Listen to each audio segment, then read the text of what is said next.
Welcome to the first of our all-new SPAR Talk interviews, where we follow up one-on-one with some panelists from our full episodes. And who knows, maybe we'll do some standalone interviews with those persons of interest that don't quite make it to the panel.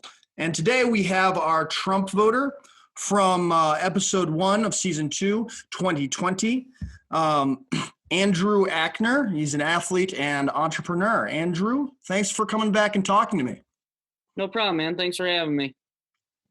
Andrew, it's been over a month since the election, and especially given everything that's happened. I was very curious about your takes on a few recent developments and wanted to ask you a question or two that didn't occur to me on the day. But first, I'd like your honest assessment of the discussion we had. Needless to say, every other participant in the episode despised your candidate, whether you think that we're all suffering from Trump derangement syndrome or not. You must be used to that to some extent. But nonetheless, you seemed one of the more eager, very eager to talk. So why is that? I'm sorry, eager to talk. I was confused by the end of the question. You seemed eager to have this discussion. You returned your questionnaire before anybody else, and even when I thought that we had a dropout that was probably going to derail the whole thing, you found a fill-in pretty short order. Yeah, he dropped out too, unfortunately. He did, but on the day, and I had a backup, fortunately for him. But anyway, I was wondering why you were eager to talk to all of these people who, might, for all you know, think that you're an evil son of a bitch for supporting this one guy. Well, a lot of people think I'm an asshole. It's okay, Right. It happens. But in terms of why I don't want to live in an echo chamber, and I don't want anybody else to live in an echo chamber. So I just wanted to share my perspective with your audience and with the other panelists, and I wanted to hear theirs because everything's so divisive in the fact that we all get our news from different sources. It's funny to me how many times I get told, usually by boomers, that I watch Fox News. I'm like, that's news to me that I watch Fox News. I don't. You don't watch Fox News? I don't get news from the television because they're all feeding from the same trough. So. Well, that brings me nicely into my next question. Do you accept the declared results of this election? I don't, but I don't think that's going to matter.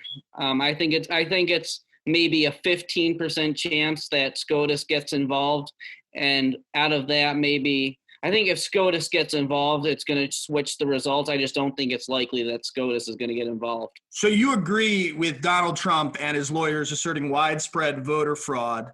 As well as part of my question is, despite there being no evidence, but I assume you think there is evidence. There's been no legally presented. I think there's ample evidence. I don't think you could get a criminal conviction out of this, but I think there's a preponderance of evidence. A preponderance of unlitigatable evidence, would you say? It's being litigated, so it's not unlitigatable. Well, most of the litigation's been dismissed, and all of the what's the word? The audits. Georgia's been audited 3 times now, and still has it for Joe Biden. Yeah, I mean, we'll also the Attorney General. I don't think it's likely that. I think it's most likely that Biden is going to be your president-elect and next president. I think there's maybe a 15% chance that Trump gets a second term, and the Attorney General dismissed him as dubious too. Let's just quickly as you can. What decided it for you? Just that Donald Trump said it, or did you see something that seemed fishy to you? I've heard enough claims from sources that I trust. I don't actually pay much attention to Trump's Twitter feed or Trump in general. I pay attention to mostly the news sources I watch on YouTube, BitChute. and mostly analysis. And the sources I trust seem to tend to lean towards the idea that Trump is not going to be reelected, even though it's most likely, but not necessarily, the wrong answer. The wrong answer to how the electorate voted based on the states. So you do believe that there was massive, unprecedented voter fraud in this election? Yes, and I don't think it was by voters without ID. Well, I think it was by the institutions in the state that didn't want the result that actually should have happened. And you just think that they're being clever by allowing so many down ballot Republicans to win? Well, I think The same ballots that had. I don't think they cared about the results of those ballots, much to their mistake. But I don't. That's sort of my stance on that. Why Republicans were allowed to win down ballot was because they didn't care about those elections. All right.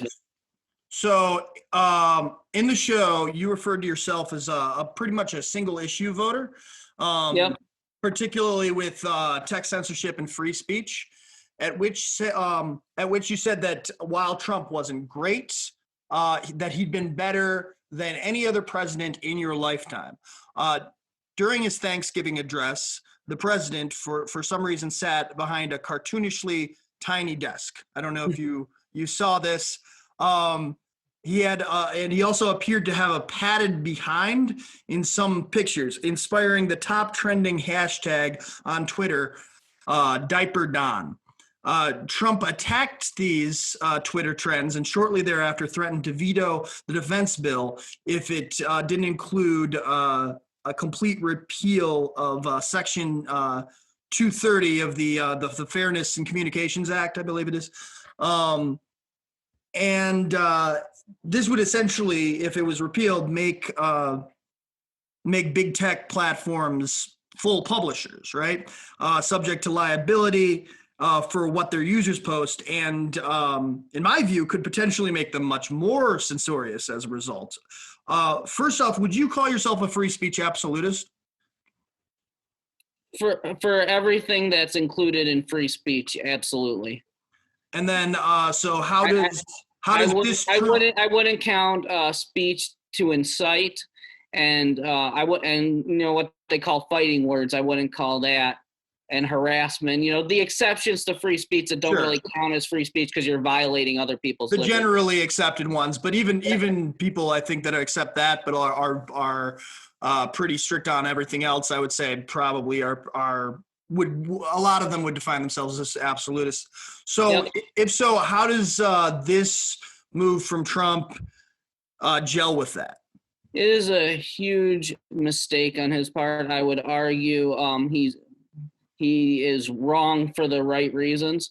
I think there is a differentiation in enforcement, not necessarily partially politically driven, mostly fiscally driven by the large tech firms to censor dissent. In terms of what you don't want a repeal of 230. I do not, absolutely do not want a repeal of 230. He is absolutely wrong. That's what I thought you were saying in the podcast when I was watching it, but I wasn't sure. Yep, we do. Yep, I am a big proponent of 230. It's funny, when Trump said repeal and replace Obamacare, I liked the half that he worked towards. I wasn't big on replacing, but I think we could use a repeal and replace of 230 with something that has more teeth, or they need to enforce 230 more, mainly in terms of the big tech they're not publishers, big tech platforms that do act as publishers, but don't face any repercussions for being a platform, which they're not acting as. Right, and I could see it there being some tweaking that's needed. I don't particularly mind, like I have an aunt, for instance, that like posts, that's very pro-Trump as well, posts memes all the time that I have to consistently fact check. You see, Yeah. I'm sure you have a similar relationship or something, with a family member. I don't like people who just post memes in general. Yeah. So when Facebook started saying that, like, very similar to George Carlin. I like that there's people that support causes, but I would never wear a Trump hat. I would never have a political bumper sticker, because that's not what I'm about. And I also don't like people that participate in social media and communicate without saying anything. yeah, I like to hear what people think. I'm more interested in someone's commentary on a meme than the meme itself. see, well, that's definitely my aunt. I have it on good authority. I mean, she has said as much to me that she doesn't even read some of these things that she passes on, and so I just have to, like, well, hopefully this won't be passed on as fact, and that's an area where I do like some of the Facebook fact checking, because it takes a little bit of the effort off of that. I think that I think that all of 230 could use some tweaking, but yeah, as you said, your big issue, your one issue was that you didn't want 230 repealed, and I don't think that I would be very surprised right now if Joe Biden repealed it, but Trump is holding up the defense bill, which, for all I care, he can hold up the defense bill forever. I don't give a shit about the defense bill, but he's holding it up specifically so that it is repealed. If you knew he would have done that before you had voted, would that single issue have flipped your vote? No, because I think Biden, as bad as repealing 230 would be of a blow against free speech, I think Biden, with being as corporate of a candidate as he is, would be even worse for the internet and for free speech. And I think most of the big tech firms, with what they're working on technology, I think 230 will protect the smaller, would be useful in protecting the smaller tech firms more so than the big ones, because the big ones will eventually have the technology to just operate as publishers, and they probably would lobby to repeal 230 at some point anyway. So essentially, I think Trump has the right idea in mind, but he's really just playing into the big tech firms' hands. Right. And I think he does often sometimes, but he's an old man. He's not really tech savvy. I think a lot of his, we'll call it, shit posting on Twitter is actually his son probably doing it. Like, I don't think he's he's as tech savvy. I think he might be. Interesting. I've never heard that theory. Well, I've heard that Don Jr. actually has talked about how he's worried about his father's mental health. I don't know if you've read any of that. Yeah, I've seen that. Yeah. So, I mean, I would be, I think the tweets are part of that. So I'd be surprised if the instability, the chaos behind the tweets was Don Jr. I think curating most of the chaos of Trump publicly is also a work. If you're going to use pro wrestling lingo, I think he's working. Right. So lastly, this is something I didn't ask you on the podcast itself, but I thought in retrospect I should have. So you call yourself, barring a few things, a free speech absolutist. How can a free speech absolutist support a presidential candidate? Must be the only in history that gassed peaceful protesters in front of the White House just so he could cross the street for a photo op at a church. I don't know that happened. I wasn't really paying attention much to the protest. I'd have to fact check that before I give an answer. Well, you should look into it. Because I don't know if it would have changed your mind, but there were peaceful protests Basically he wanted to cross the street to do a photo op where he's holding up a Bible. He was holding it upside down. Not that I don't. People focused on that. I don't think that Yeah, really matters. I don't care about that. Yeah, I don't care about it, but I'm atheist, but I'm mostly apatheist. What I was pissed off about is how he got there is gassing a bunch of peaceful protesters, but throwing pepper balls at them. I would encourage you to look into that. I'll look into it, but I get the impression based on what you're telling me is they probably tried to disperse the crowd so they were a safe distance for security purposes, and then the crowd refused to leave. So there is a gray area for that. I think you should look in, Andrew. I will look into it before. Yeah, I think you should look into it before you get too much on the record on, because this is one thing. I mean, and I do believe that we should have pretty strict free speech standards online, particularly because of all this. But we had people we had unmarked vans with feds coming out of it in Portland, grabbing people up, not reading them their rights, all directed by the Bush administration during the protests. I would definitely focus on these protests because, especially as someone who thinks that you said tech censorship, free speech, and civil liberties. Civil liberties in general, yeah. I would look into the protests if I were. And also, I would say freeing up the market more would be my other main issue.